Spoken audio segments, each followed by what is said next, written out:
Bahujan Samajwadi party की मुखिया मायावती ने गुरुवार को यूपी के वाराणसी में जनसभा को संबोधित किया। यहां मायावती ने कहा कि कांग्रेस के बाद सपा और बीजेपी के शासनकाल में भी यूपी की जनता दुखी रही है।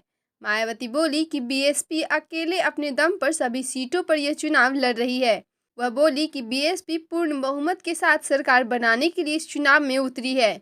उन्होंने कहा कि पिछले कुछ सालों में धर्म के नाम पर प्रदेश में सिर्फ तनाव ही बढ़ा है।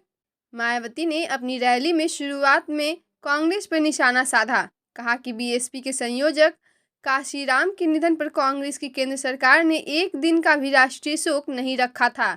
कहा गया कि कांग्रेस पार्टी जब सत्ता में होती है तो वह दलित महिलाओं का ध्यान नहीं रखती है।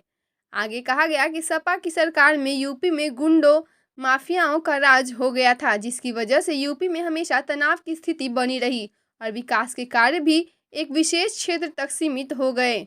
मायावती ने कहा कि जब बीजेपी की सरकार बनी तो उन्हें लगा था कि सपा के फैसलों को बदला जाएगा, लेकिन ऐसा हुआ नहीं। उन्होंने कहा कि बीजेपी को सत्ता में आने से रोकना है क्योंकि इसकी नीति और कार्यशैली जातिवादी, पूंजीवादी और आरएसएस की संकीर्ण एजेंडा वाली है। मायावती ने कहा कि बीजेपी की सरकार ने मुस्लिम समाज के लोगों को सबसे ज्यादा दुखी किया है। आपको बता दें कि उत्तर प्रदेश विधानसभा चुनाव के लिए गुरुवार को छठे चरण का मतदान हो रहा है। कुल 7 चरण में मतदान होना था। अब आखिरी चरण के लिए 7 मार्च को वोटिंग होगी। छठे चरण में आज 10 जिलों की 57 विधानसभा सीटों के लिए मतदान हो रहा है।